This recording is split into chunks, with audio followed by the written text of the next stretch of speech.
You've probably heard about the devastating drought that has hit Cape Town by now.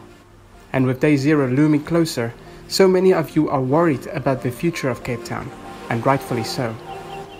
The question I've been asked a lot recently is, should you still visit Cape Town during this time? And that is the topic that we will be discussing today.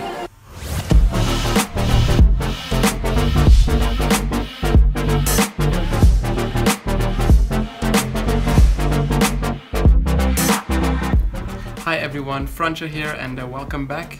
Today, as you probably read from the title, we're going to talk about something a bit more controversial. Should you still visit Cape Town during this immense drought? Now, I will not be giving you a definite yes or no answer. Instead, we will be talking about some of the myths and facts regarding this situation, and hopefully by the end of this video you will have a substantial, broader view of what is going on at the moment, which would in turn help you decide if you still want to visit or not. Now, to simplify things, I'm going to break down this video into three parts. Number one, I'll give you an update on the current events as of 1st February. Number two, discussing the main topic of today. And number three, going through some of your specific questions that you've left for me in the previous video. With that being said, let's begin. It's official. Level 6B restrictions are in effect, which basically means everyone, whether you're a local or tourist, may only use 50 liters of water per day. These restrictions came into effect since Cape Town was unable to reach their goal of keeping the water usage below 500 million liters a day. Now, this caused day zero to shift to 12 April of this year. But not all hope is lost, however. Mmusi Maimane, the leader of the Democratic Alliance, the political party who is in charge of governing the Western Cape, has reported that in the last few days, Cape Townians were able to bring down their usage from 580 million liters a day to 540 million liters a day.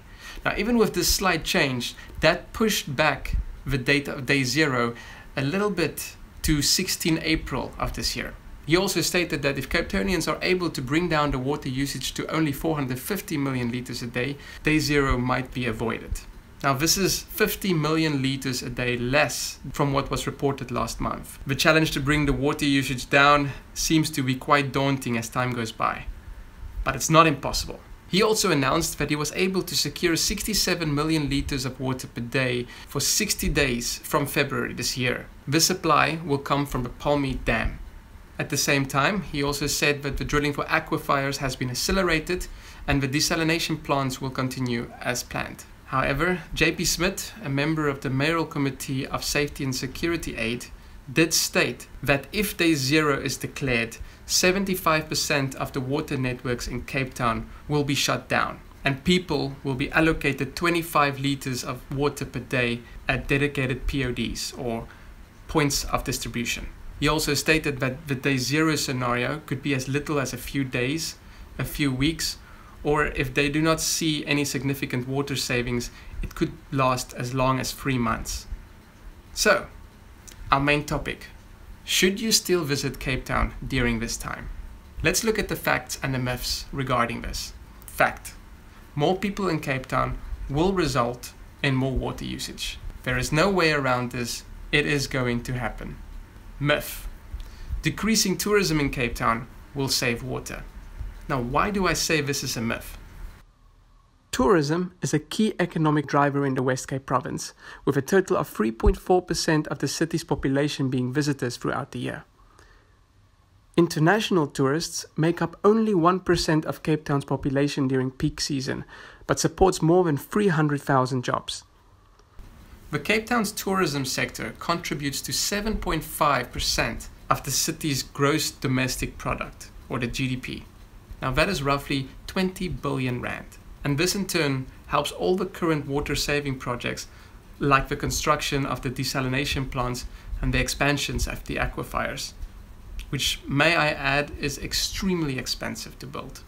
So the fact is, tourism in the West Cape is helping in regards with the funding with the water crisis. Myth. Hotels are not saving water. According to interviews with various hotels, as well as comments from FEDASA, the Federated Hospitality Association of Southern Africa, many hotels have removed bathroom plugs, which means you can't take that long baths anymore. They've also put restrictors in basin taps, and some pools that are still functional have been converted to seawater pools. Some hotels have even been implementing long-term sustainable water-saving plans, such as installing low-flow technology and investing in a reverse osmosis plant to reduce the hotel's dependency on municipal water. Now, this is incredible progress, and I hope they will continue with this further. Myth. If day zero comes, the water will be shut down throughout the whole West Cape. This is untrue. Only the towns that are heavily reliant on these 6 dams will be cut off from water. This includes Cape Town's residential suburbs and surrounding towns such as Drakensberg, Stellenbosch, and towns on the west coast. However, even though this is not the whole of the Western Cape, it is the majority of the people in the West Cape. The CBD of Cape Town will most likely not have their water switched off in order to protect the city's economy. This includes the V&A waterfront, which has its own desalination plant and will be able to provide surrounding residents with around 50 litres of water per day. So if you're planning to stay in the CBD of Cape Town, you'll most likely have running water, but don't forget that you're not excluded of the 50 litre per day restriction. Okay, so the last section of this video, I want to discuss some of the questions that you've had for me in my previous video. John Markinsmith said, I'm coming to Cape Town the 1st May, and I already booked my flight since a few months. Do you think it's better to cancel my trip? Well, John, as I've stated above, tourism really helps Cape Town at the moment more than it hurts it. The CEO of Westgrow, the CEO of South African Tourism, and the chairperson of the Cape Vedasa all admitted that in a time of crisis, tourism is needed more than ever to help with the economy of the city. But it remains your decision, since you will be subjected to the water restrictions as well. Stacey Morrison said, great videos. I'm a new subscriber, having found you while looking for info for travelers to Cape Town. Well, welcome to the fam, Stacey. We are visiting from Canada in May and are a little worried not only about our comfort during restrictions, but also safety.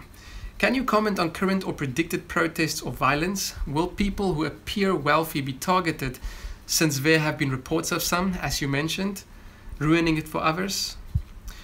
Well, Stacey, it all depends on where you're going to stay. Like I've mentioned before, the CBD of Cape Town is unlikely to have their water cut off and will be able to provide its residents with about 50 litres of water per day. My prediction is that there won't be major violence and riots due to the water that is switched off, because it has been prepared for months. All citizens know of day zero and have been stacking and storing water and have been preparing for it ever since. Also, the Cape Town government is not going to charge any fee for the water at the points of distribution when the water is switched off, and will be able to provide everyone queuing for water with a sufficient amount. So full-blown violence is highly unlikely. Normal safe tourist guidelines do apply in South Africa, of course, because it is a bit more dangerous than, say, Canada. But this has always been the case. So just keep your belongings close and avoid the dodgy places, and you will be completely fine. I would just like to add that some media outlets out there are going to try and write with sensationalism about this topic. So please, if you are researching for Cape Town, do make sure that your news outlets are trustworthy sources. Okay, last comment from STS. Hi, I'm going on holiday with my family to Cape Town from 8th to the 18th of February. Does the 50 litre apply for tourists? Also, I'm guessing there's still and fully supply of bottled water, or should we stock up on them also? Yes, this restriction does apply to all tourists as well, and I've also read recently that some shops have run out of bottled water, and some have put their own restrictions in place on how much bottled waters you may buy. So it would probably be a good idea if you can bring your own, if possible. Also, the people of Cape Town does appreciate that as well. Alright, that brings us to the end of this video. I really hope that this video helped you in some way to kind of give you an insight at what is currently happening and help you make the decision if you still want to visit Cape Town or not. If you still have any questions for me, please do not hesitate to drop them in the comments below, and I will answer them as truthfully and factually as I possibly can. I really want to thank you guys for watching. If it did help in any form or way, a thumbs up will be greatly appreciated. And if you want to see more of my videos, hit that subscribe, and I'll see you, as always, in the next venture. Cheers!